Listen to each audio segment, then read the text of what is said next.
Hello and welcome to today's webinar on managing clients and projects successfully. I'm your host, Chip Griffin, the founder of SAGA, the Small Agency Growth Alliance. And while people are taking the time to come in here, we'll just walk through a few housekeeping items, and then hopefully everybody will be all set when I'm done with that, and we'll be able to jump into the content. So first of all, of course, as always, the full webinar replay is available for SAGA Pro members on our website. If you're a SAGA Pro member, just go to smallagencygrowth.com and log in, and you will have access to the replay for this webinar as well as all of the webinars that I've ever done for SAGA. You can also use the Q&A function here to ask questions. It should be at the bottom of your screen in most cases. You can submit your questions at any time throughout the course of this webinar if you're watching live, and I will take all of the questions at the end for live participants. If you're watching this on replay, you can email me at chip@smallagencygrowth.com. If you're watching this live and just want to ask something that you maybe don't want to share with the whole group, again, feel free to email me and I will be happy to do my best to answer the question. You can also join us in the SAGA community on Slack, where you can ask the question not only of me, but of other agency leaders who might be able to chime in and offer their own advice. If you're talking about this webinar on social media, I encourage you to use the hashtag agency leadership so it makes it easy for everyone to find. And of course, if you'd like to learn more about SAGA or find any of the resources that I might mention today in terms of articles, videos, podcast episodes, etc., just go to smallagencygrowth.com and use the search engine. It is all right there at your fingertips. All right. So with that, let us go ahead and jump into the agenda for today. So this is what I plan to cover in the course of the presentation. The first will be why we struggle with project management. And fundamentally, client management and project management are inextricably linked. When you're managing a client, you're managing one or a series of projects. And so that's why a lot of today's focus will be on the project management piece, but we'll also talk about it in terms of how it comes to managing the overall client relationship. We'll talk about how client communication and internal communication play into effective project management. We'll, of course, talk about some of the tools that are out there. We can't have a conversation around project management in the agency world without talking about tools, because that's one of the favorite questions that I get asked. We'll talk about how you report effectively to your clients to help move the projects along. We'll talk about some of the difficult conversations that you might have to have with clients from time to time. And finally, we'll talk about difficult clients themselves and how to handle them. It's not going to be a detailed conversation around that. We'll probably be having a separate webinar soon where we talk about managing difficult clients in particular, but this should provide a good foundation for some of the things that you need to be thinking about when you're dealing with those clients that maybe you dislike, maybe you dread, depends how you want to put it. So we'll talk about that. So let's start with why we all struggle with project management. I think just about every agency that I've ever worked in, advised, been a part of, has some sort of a challenge with project management. And I think a lot of it comes down to some of the obstacles that stand in our way. And the first and biggest and most important one, and I think this permeates a lot of the advice that I give to agencies, whether it's from a business development perspective or a project management perspective or a profitability perspective, is to make sure that you have true alignment on expectations. It's absolutely critical that you and the client are in agreement on what the expected results are and how it will proceed to get there. Some of the important things that you need to be thinking about from an expectation standpoint are, what are the deliverables? What are the deadlines? What requirements do you have of the client? And we'll talk about that in particular a little bit later on, because that's one of the most difficult things that gets in the way when we're working with projects, which is trying to get the approvals, the feedback, the information, the connections, whatever it is from the client themselves. And if we don't have that, it makes it very difficult for us to complete projects effectively. Whether we're writing press releases, designing websites, buying ads, we need active participation from the clients, and they need to have that expectation up front that they need to participate in that. We need to have clear communication, and that's communication both with the client and with our internal teams, whether those are fellow employees or their contractors or agency partners that we may be working with. But as much as we focus on communications in the agency world for our clients, we don't do a particularly good job of communications when it comes to our own communications as an agency. And so if we are going to be effective at project management, We really need to get better about that, and I'll offer some specific tips as we go forward today on how you can do that. We need to worry about the pesky details. And a lot of folks who have started agencies are more creative than detail oriented. And so we need to make sure that we either put systems and processes in place or people in place that will help us to keep track of those little details so that things don't fall through the cracks. Because while we can rely on ourselves for our expertise and our creativity, and we can rely on our clients for their input, it's those little things that often make the difference in getting a project done on time and with the results that everybody is wanting and expecting. We also need to make sure that we have some system in place to give ourselves early warning and to give early warning to our clients if something is off track. The sooner that you can identify that something may not be proceeding according to plan, and the sooner that you address that, the more likely you are to be able to recover from it. If you wait until the very last moment, it's going to be very difficult to turn the ship around. And so part of effective project management is to put a system in place so that you can identify those problems, whether they're internal or external, and start working on them right away. So we'll talk more specifically about how you can do that. And then finally, we need to worry about perfectionism and problem solving, because both of these get in the way of successful projects. The perfectionism is a big deal, particularly for smaller agencies where the owner themselves is deeply involved, but it can also take place at our team levels. And we need to make sure that we're communicating to those people who work for us that there is a certain standard that must be met, but we also understand that we're not going to get absolute perfection on everything. Because if we strive to get true perfection every time we work on a project, they will take way too long to accomplish, and it won't make that much of a difference versus 85 to 90% of that same level. And so we need to figure out how to cut corners intelligently and not get sloppy about it. And it is a delicate balancing act, because you can veer far too much to the side of cutting corners, in which case that can lead to problems with retaining clients because you're not able to get the results that you're promising. But if you go towards perfection, it will just take too long and you won't be able to do it. But we also need to be of the mindset that we're going to find ways to creatively solve the problems that inevitably come up when working for clients on their projects.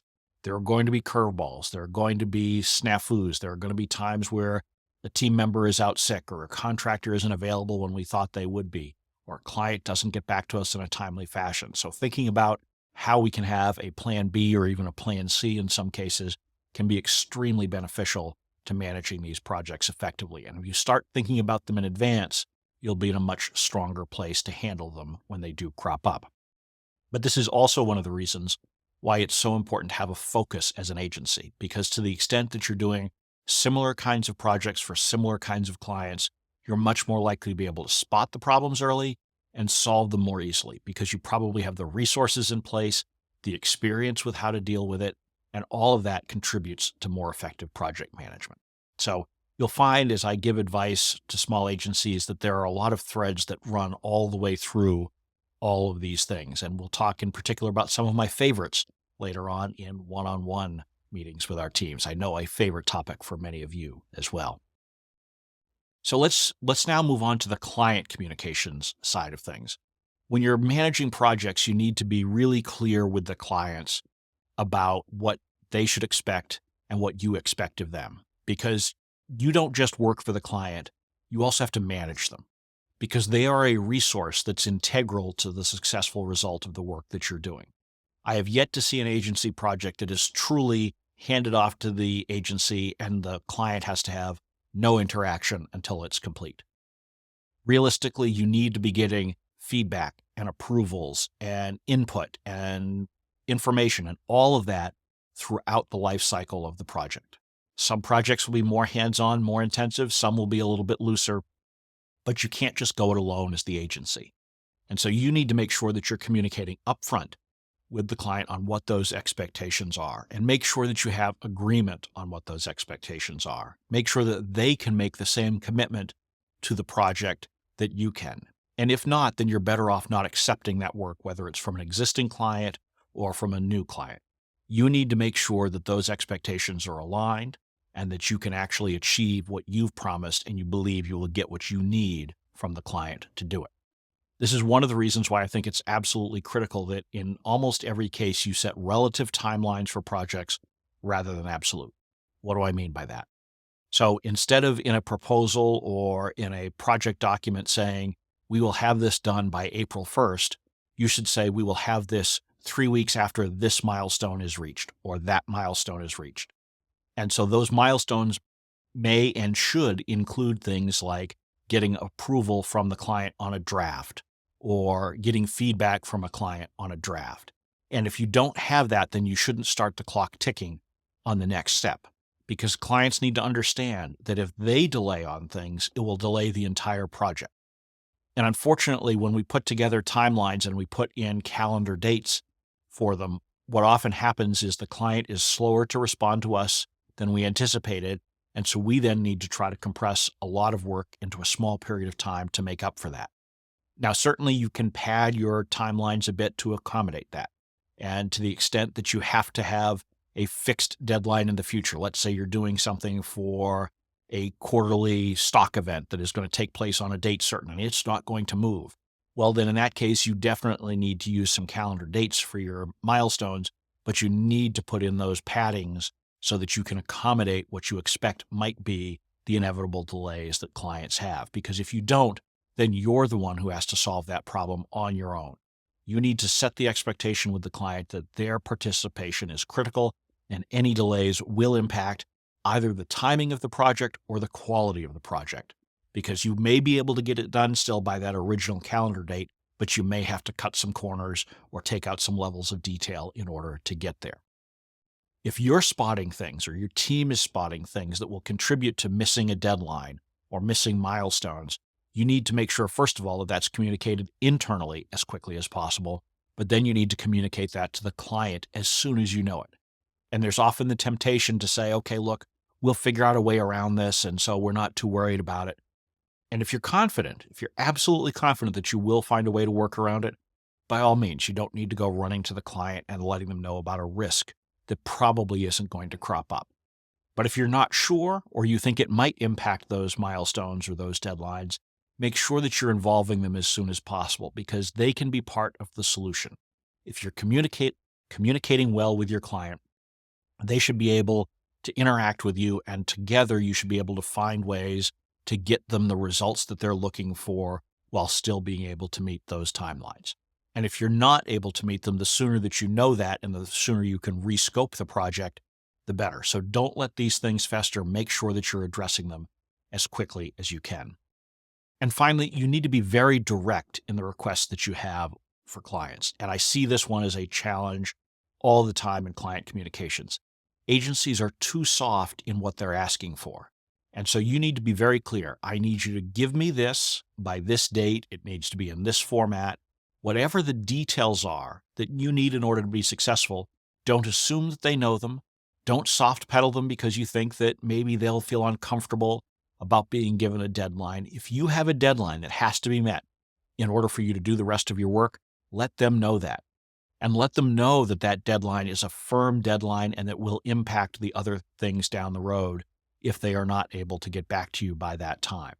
Because if you're not clear about these things, then you can't be upset when the client doesn't give you exactly what you need in the format that you need it by the timing that you need it. So be crystal clear about it. And I'll talk about this a little bit later, but if you're having this conversation on a Zoom meeting or in person, make sure that you're following up in writing, in email, so that you're confirming what the commitments are that have been made.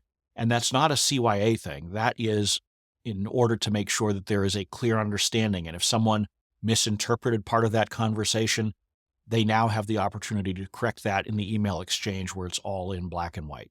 So really make sure that you're having crystal clear communications with your clients, because if you don't have that, then you don't have the foundation for a successful project.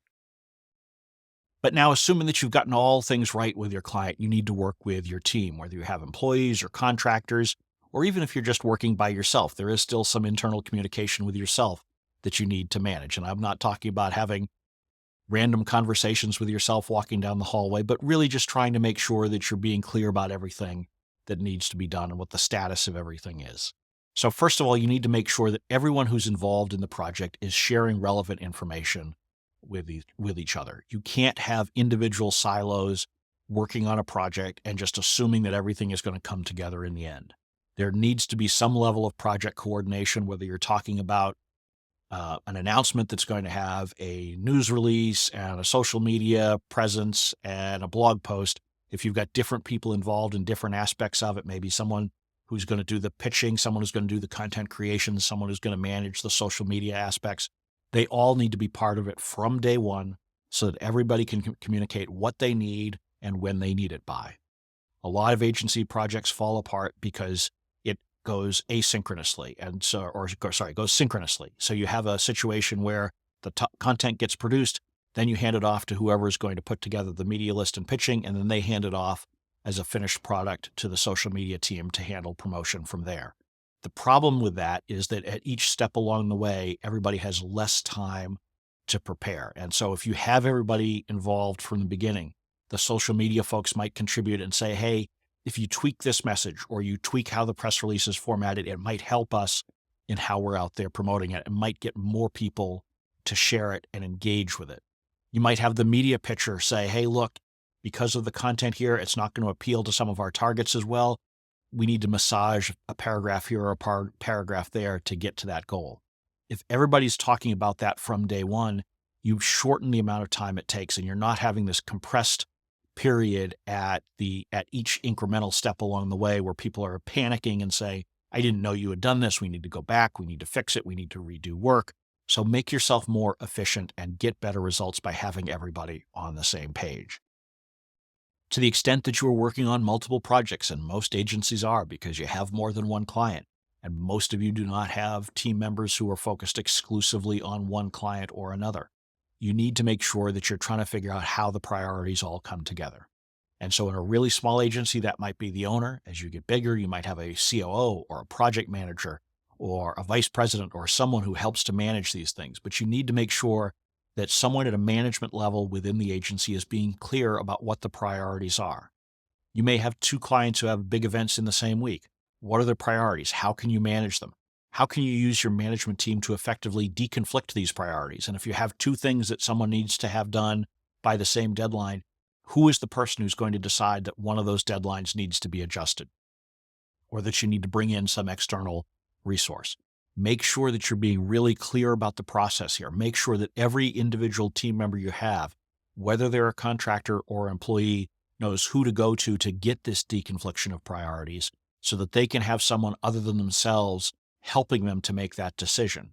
Too often I see very junior people in agencies being forced to choose, what am I going to work on today, because they haven't been given proper guidance.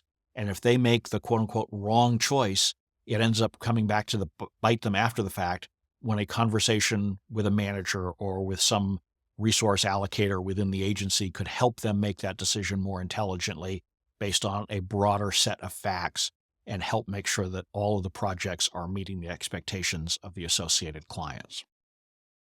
But you also need to think about having backup resources, making sure that you have contractors that you can tap into in case you have a new client who comes on board or a new project that pops up from an existing client, or you've got two major events going on at the same time that just can't be moved.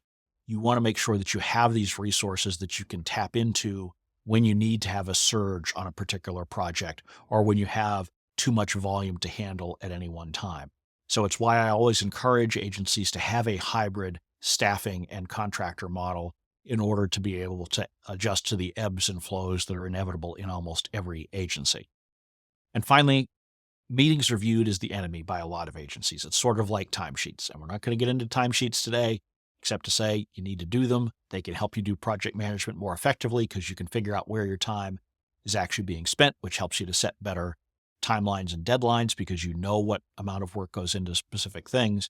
But you need to have meetings. You just need to have them more intelligently than you might be now. And so some of the meetings that you should be having weekly one-on-ones with all of your direct reports, and every manager in your agency should be doing them. They're a great tool for project management because it's where you often get the earliest warning of potential problems. So you want to make sure that you're having those. You want to make sure that you're having regular project meetings, and that will depend on what the nature of the project is and the timing of it.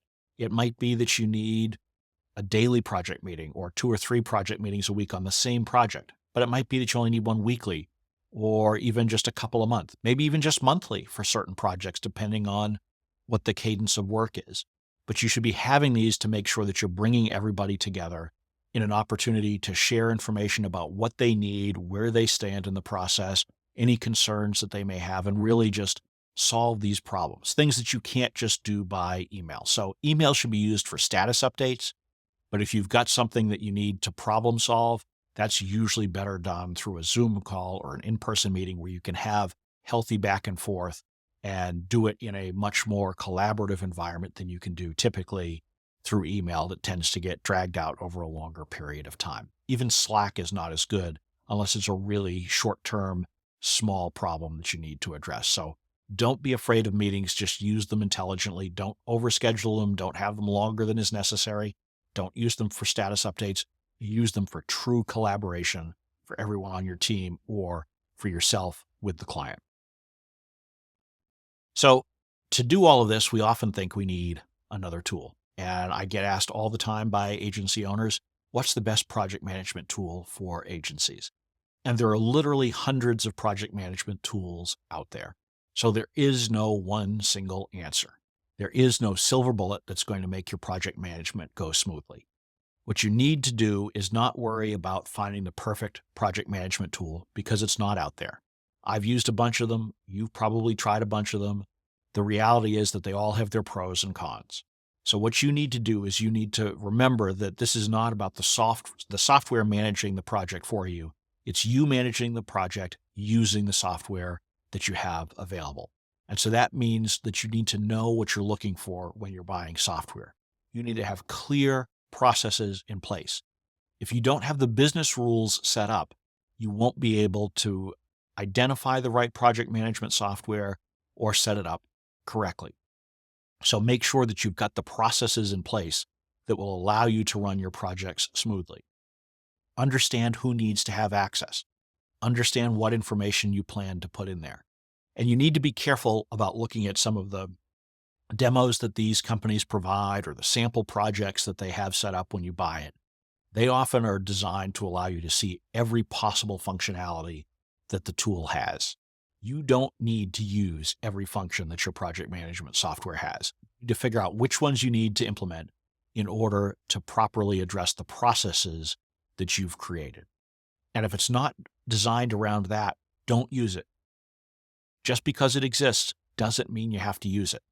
Use the smallest amount of information that you need to keep up to date in order to be effective at what you do. It's the same advice I give with time tracking software. You don't need to know every little detail. You need to know enough that it will help you to make better decisions. And with project management, it's about not just making better decisions, but also making sure that things stay on track, that things do not fall through the cracks. So you definitely want to have something in there that will help you to track tasks in the way that you do them.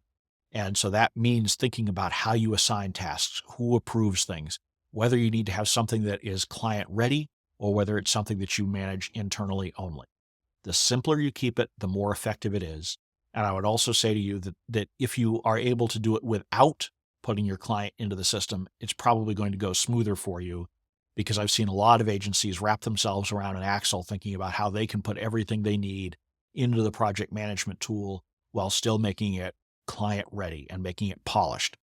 You want this to work for you and help you. It shouldn't be something that becomes difficult to use because you're looking at it from a political or diplomatic standpoint of how the client will perceive things that you're putting in there. If you need to have something where the client has access, just make sure that you're thinking about how to do that effectively, and maybe you have a separate reporting system for them. Maybe you have a separate account that they log into. There's all sorts of different solutions, and it really depends on the individual platform that you have. But my general experience is clients will often say they want to have access to this kind of thing, but rarely spend much time in them. And honestly, the ones who do spend a lot of time in your project management system, it's probably the client that's micromanaging you, so it may not be the best fit. And we'll talk more about that when we get to difficult clients later on in this conversation. So if the project management tool isn't necessarily what you would use in order to keep your clients on track with reporting, how do you do reporting correctly. And I'm going to focus on this mostly from project management reporting, but I will touch a little bit on it on the success reporting as well. From a project management reporting standpoint, the most important thing that you need to be able to do with your clients is to communicate status updates. You need to help them to understand where you stand. You need to help them to understand if projects are on track or off track. If they're off track, you need to be clear in this reporting. What are the obstacles? Is it because you're waiting to hear back from a reporter about whether they're interested in the pitch? Is it because you've got an obstacle from a resource perspective on your end that you need to address? Is it an obstacle because they haven't provided feedback on a draft or approval on a draft that you need in order to move forward?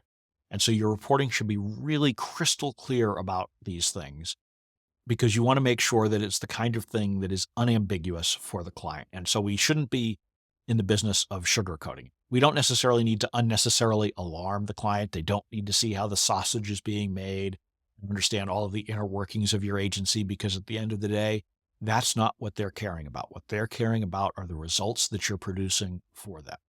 And so it should be focused on that, but they should be aware of anything that's going to get in the way or could get in the way of those results. So I'm a big fan of status reports that have simple indicators for specific projects or sub-projects within larger projects. And so that's just a red, yellow, green coloring system so that you can tell if something is on track, it's at risk, or it's off track.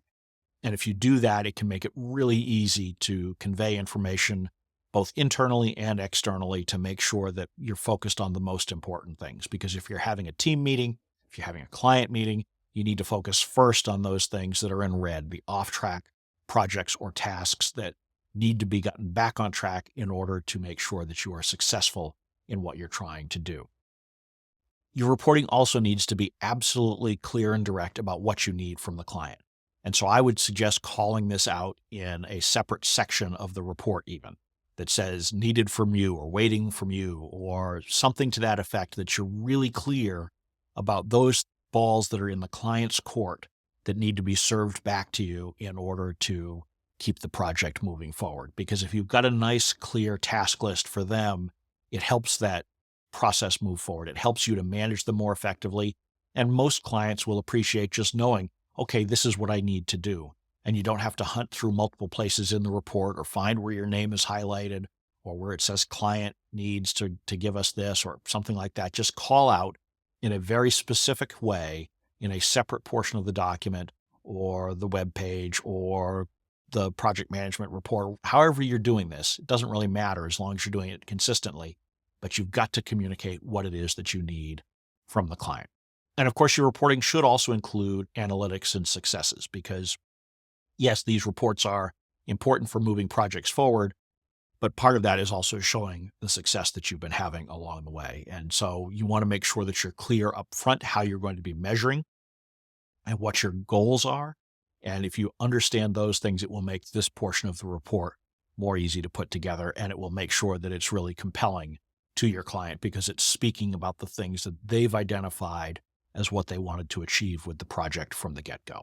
And so that's a big advantage when it comes to managing the client relationship overall, because what you want to be able to do is show that you follow through on what you promise and you're able to achieve the results that they are expecting from you. If you do those things, those clients are much more likely to come back to you and ask for future projects. They're more likely to refer you to other potential clients. And frankly, they're just more likely to work with you effectively, because if they're feeling good about the relationship, they'll be more willing to step up and give you what you need in order to continue that success. So while we talk about success, there are also difficult conversations that inevitably take place whenever you're managing clients and projects. These can be difficult conversations that take place between you and an employee. They could be with you and a contractor or maybe an agency partner if you've got another partner working with you on it, or it could be with the client themselves. And so when you have a difficult conversation, it's really important just to go into these discussions and rip the Band-Aid right off. Don't try to sugarcoat things. Don't try to make someone feel better or spend a lot of time chit-chatting or talking about another subject and then coming around to the real point. Make sure that you're being very direct about why you're having this conversation. What is the problem that you are trying to solve? What is falling short? What is it a behavioral thing? Is it an expertise issue?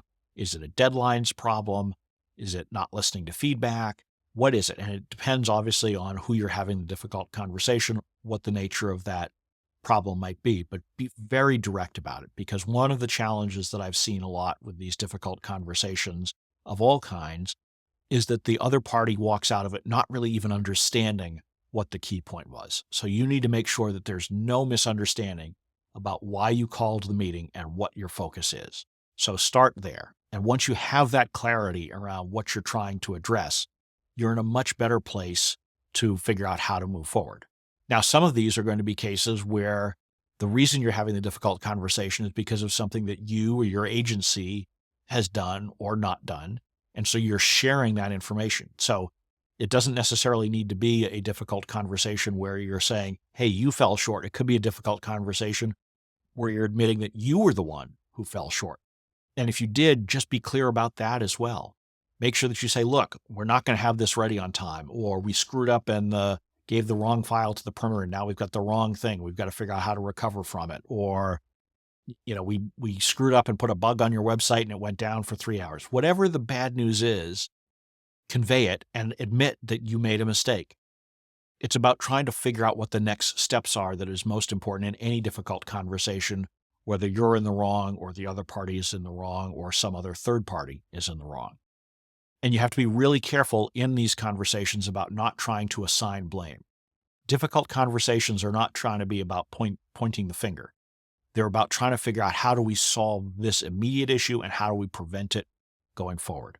If you can solve the short-term problem and address it from a long-term, longer view perspective, then you've had a successful, difficult conversation. If you walk out of it and you haven't made any progress on that, and both parties aren't understanding what the problem is and what the potential solution is, then you've failed and you need to go back and have it again.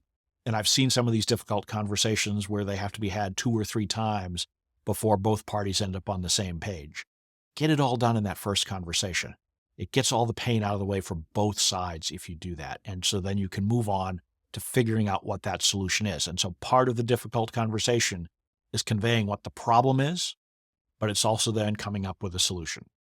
Ideally, you're coming into it with an idea as to what that solution might be.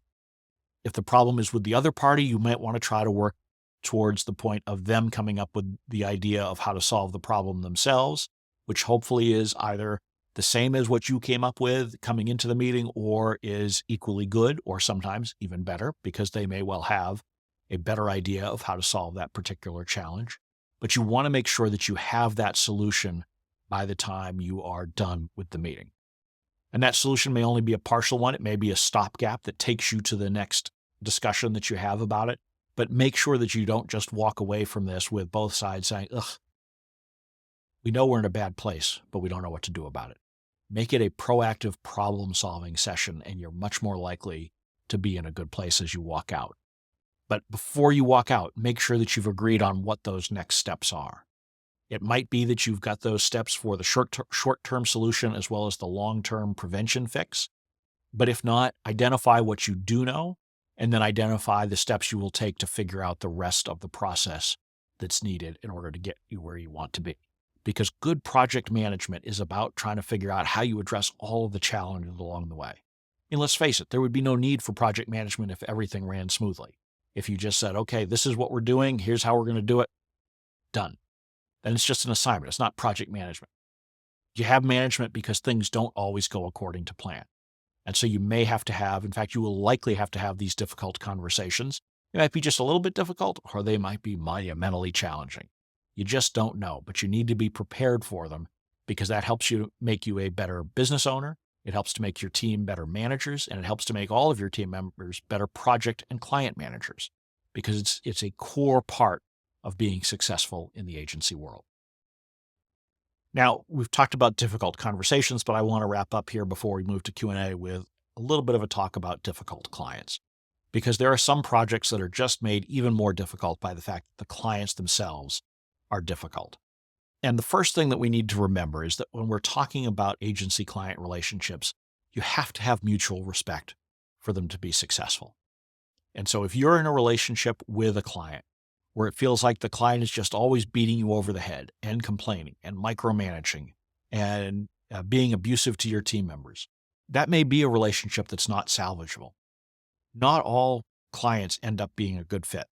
Hopefully you can weed those out before they become a client, and the more experience you have, the better you'll become at it.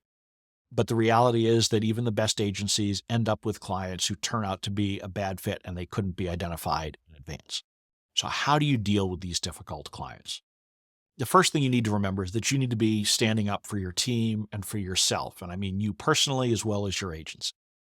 Because if you're not looking out for your team and your agency, nobody is. So you need to be in a position where you understand that there does need to be this respect in the relationship. And clients can absolutely have concerns. They can express those concerns. Sometimes it might be uncomfortable. Sometimes it might feel like micromanagement. And so you need to figure out where to draw the line and where has it gone beyond a reasonable pushback, a reasonable conversation about the quality or timing of work, and into a place where it is disrespectful or even abusive towards you or your team. And when you identify that you've got a client who is being particularly difficult, you need to figure out how to solve that. You need to have a difficult conversation with them to identify the behavior that you want to see changed in order to continue forward with the relationship. Absolutely introduces risk. There's no way to go into one of these conversations and know for certain that you will keep them as a client. But frankly, if they don't agree to change, you may not want to keep them as a client. And while we don't love it as agency owners and leaders, we need to be prepared to fire clients just as we're prepared to fire team members or contractors when their performance isn't up to snuff. We need to make sure that our clients are being as helpful to us as they can be. They're being as respectful to us and our teams as they can be, and they're giving us what we need in order to succeed. If they're not doing those things, then we need to be prepared to have that conversation with them where we say, look, this needs to change. We need to stick within scope. We need to get better communication. We need to get what we need on time. We need you to be not calling our team members at 1 o'clock in the morning with non-emergency things. Whatever it is that we need to communicate in order to get the relationship back on track, we need to be ready and willing to do it. If we don't, we'll have not only a problem with that client, but it tends to bleed over to other clients because we're so focused on eliminating this pain point that we take our eye off the ball on other projects and clients. It may mean that we start having staff retention problems because they're feeling the brunt of this bad client behavior. And so we need to be in a position where we're ready to help our own team. We're ready to help our business by standing up for ourselves and having these conversations. So don't overreact and have this every time a client, says something that you don't like. But the reality is most of us in the agency world are people pleasers. We tend to wait far too long to have these conversations with clients. So be prepared to have them. Get these relationships on track sooner rather than later. The longer you allow bad behavior to fester, the harder it is to change it, and the more likely you are to have to get into that binary, do they stay or do they go, decision-making process. And if you can avoid that, if you can get to a place where you can make those adjustments and course corrections, you'll be much stronger for it. So that will bring us to an end of the main presentation portion, the key things that you want to remember from a project management standpoint. You want to have clear expectations. You want to have clear communication. You want to understand how you're managing things internally to assign priorities and resources. You need to think about how the software can help you, and you put the software to work for you rather than relying on it to try to make decisions. You need to think about how you have difficult conversations when you need to. You need to think about how you report effectively to clients to make sure that you're getting what you need from them. And then when things fail with a client, if they do on those rare occasions, you need to be ready to confront them and deal with those issues head on so that you can solve them and be in a better place with that client relationship and with all of the projects that you're working on for them. So with that, we will move on to the Q&A session for anyone who is participating live. If you're watching this on replay, this is where the replay will end. Of course, you can email me at chip@small-agency-growth.com with your questions, or ask your question in the SAGA community on Slack. We would love to hear from you and take advantage of all the resources that we have on the SAGA website that might help you as well. So I'm going to grab a sip of water here, and then we'll move into Q&A with the live audience.